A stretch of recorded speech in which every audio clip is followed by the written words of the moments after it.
North east के 3 राज्यों त्रिपुरा, मेघालय और नागालैंड में बीजेपी ने धमाकेदार जीत दर्ज की है और कांग्रेस का इन तीनों राज्यों में सफाया हो गया है। इन नतीजों पर नरेंद्र मोदी ने कहा, जो लोग कह रहे थे कि मोदी की कब्र खुदेगी, नॉर्थ ईस्ट के लोगों ने उतना ही कमल खिला दिया। उन्होंने कहा कि जो लोग कह रहे थे मर जा मोदी, उनके जवाब में देश के लोगों ने कहा मत जा मोदी। आज जो चुनाव नतीजे आए उनमें त्रिपुरा और नागालैंड 2 राज्यों में बीजेपी को स्पष्ट बहुमत मिल गया है, जबकि मेघालय में हंग असेंबली है। लेकिन मेघालय में कोनराड संगमा के साथ मिलकर बीजेपी सरकार बनाएगी। क्योंकि 3 राज्यों में बीजेपी ने अच्छा प्रदर्शन किया है, इसलिए बीजेपी के नेता और कार्यकर्ता उत्साह में हैं। नॉर्थ ईस्ट से लेकर दिल्ली तक जश्न हो रहा है। दिल्ली में अब से थोड़ी देर पहले प्रधानमंत्री नरेंद्र मोदी ने बीजेपी मुख्यालय में अपने कार्यकर्ताओं से कहा कि नॉर्थ ईस्ट के लोगों ने बता दिया कि लोकतंत्र के रास्ते पर चलते हुए विकास भी किया जा सकता है और बदलाव भी लाया जा सकता है। प्रधानमंत्री ने कहा कि चुनाव में जीत से ज्यादा बड़ी बात यह है कि बीजेपी ने नॉर्थ ईस्ट के लोगों का दिल भी जीता।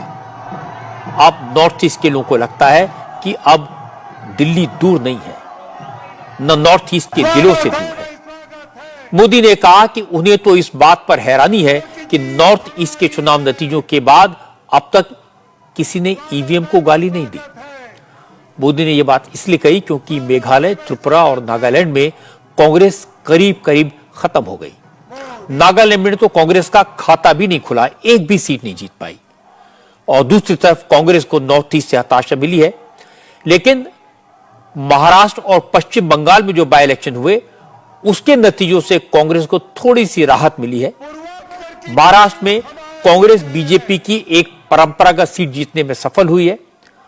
दूसरी सीट यहां पर बीजेपी ने जीत ली। लेकिन पश्चिम बंगाल में सागरदीघी सीट पर कांग्रेस ने तृणमूल कांग्रेस के उम्मीदवार को हराया। कांग्रेस बाई इलेक्शन के नतीजों को देश में बदलाव की शुरुआत बता रही है, जबकि नॉर्थ ईस्ट के 3 राज्यों में जीत को बीजेपी मोदी के मैजिक का सबूत बता रही है। लेकिन सवाल है, क्या वाकई में नॉर्थ ईस्ट के 3 राज्यों के चुनाव के नतीजे इतने इंपॉर्टेंट हैं, इतने महत्वपूर्ण हैं? क्या ये वाकई में देश की सियासत पर असर डाल सकते हैं? और सवाल यह भी है कि बाई इलेक्शन में जीत से कांग्रेस इतने उत्साह में क्यों आ गई? नॉर्थ ईस्ट में हार कांग्रेस के लिए चिंता की बात क्यों है? और नॉर्थ ईस्ट में ममता बनर्जी की एंट्री का मतलब क्या है? इन सारे सवालों पर चर्चा करेंगे आज की बात में। लेकिन सबसे पहले मैं आपको प्रधानमंत्री नरेंद्र मोदी की बात सुनाता हूं। मोदी ने कहा, जो लोग बीजेपी को हिंदी बेल्ट की पार्टी बताकर दुष्प्रचार करते थे, आज देश की जनता ने उन्हें जवाब दे दिया। आज नॉर्थ ईस्ट के लोगों ने बीजेपी को गले लगा लिया। आने वाले वक्त में केरल में भी बीजेपी की सरकार बनेगी। मोदी ने कहा कि अब तक यह फैलाया जाता था कि अल्पसंख्यक भाई, माइनॉरिटीज बीजेपी को वोट नहीं देते। लेकिन आज के चुनाव नतीजों ने साफ कर दिया कि देश के सभी वर्ग के लोग सबका साथ, सबका विकास के मंत्र का समर्थन करते हैं। लेकिन सवाल है कि नॉर्थ ईस्ट में कभी जबरदस्त पकड़ रखने वाली कांग्रेस का इतना बुरा हाल क्यों हुआ? तीनों राज्यों में कांग्रेस का सफाया क्यों हुआ? त्रिपुरा में तो कांग्रेस ने बीजेपी का मुकाबला करने के लिए अपने परंपरागत सियासी दुश्मन, अलग विचारधारा के लेफ्ट फ्रंट से हाथ मिलाया। लेकिन फिर भी कांग्रेस की लुटिया डूब गई। कांग्रेस अपने साथ लेफ्ट को भी ले डूबी। Tripura indigenous regional progressive alliance यानी टिपरा कांग्रेस की हार की सबसे बड़ी वजह बनी। प्रद्योत देव बर्मन राजघराने से हैं, खानदानी कांग्रेसी हैं। प्रद्योत की मां विभू कुमारी कांग्रेस से 3 बार एमएलए रही, कांग्रेस की सरकार में मिनिस्टर रही। प्रद्योत के पिता किरीट विक्रम देव बर्मन कांग्रेस के टिकट पर 3 बार सांसद रहे। प्रद्योत खुद भी त्रिपुरा में कांग्रेस के अध्यक्ष रहे, लेकिन एनआरसी के मुद्दे पर उन्होंने कांग्रेस छोड़ दी। प्रद्योत एनआरसी के पक्ष में थे। उनका कहना था कि बांग्लादेशी घुसपैठ के कारण त्रिपुरा में यहां के मूल निवासी आदिवासी माइनॉरिटी में आ रहे हैं, इसलिए एनआरसी जरूरी है। प्रद्योत ने 2020 में कांग्रेस छोड़कर अपनी अलग पार्टी बनाई। प्रद्योत देव बर्मन ने आदिवासियों के लिए काम किया। उन्होंने त्रिपुरा के आदिवासियों के लिए अलग टिपरा लैंड का राज्य मांगा। त्रिपुरा में 20 सीटें आदिवासियों के लिए रिजर्व हैं। प्रद्योत देव बर्मन की पार्टी ने कुल 42 सीटों पर चुनाव लड़ा और 13 सीटों पर जीत हासिल की, जबकि कांग्रेस 3 सीटों पर सिमट कर रह गई।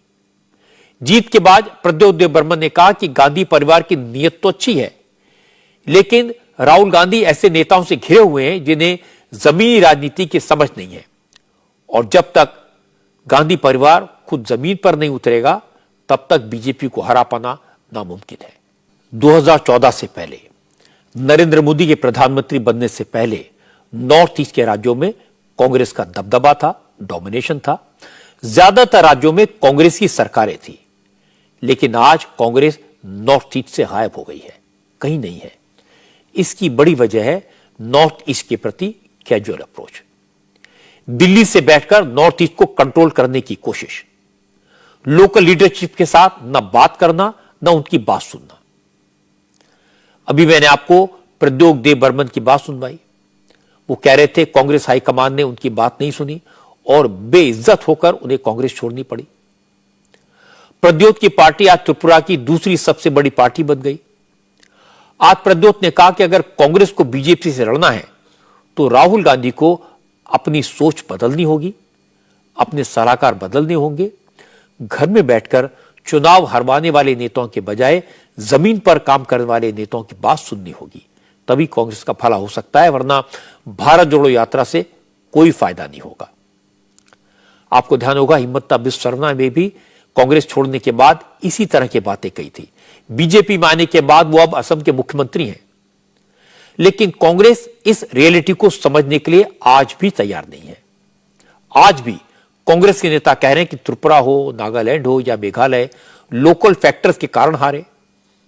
त्रिपुरा में लेफ्ट फ्रंट का वोट ट्रांसफर नहीं हुआ, जबकि मेघालय में कांग्रेस का कहना है कि ममता ने कांग्रेस के वोट काटकर बीजेपी को सपोर्ट किया, इसलिए हारे। लेकिन इन बातों में सच्चाई कम और बहानेबाजी ज्यादा है। मैं पप्पू हूँ, हमने टोटी चोरी कर ली, हम गधे हैं।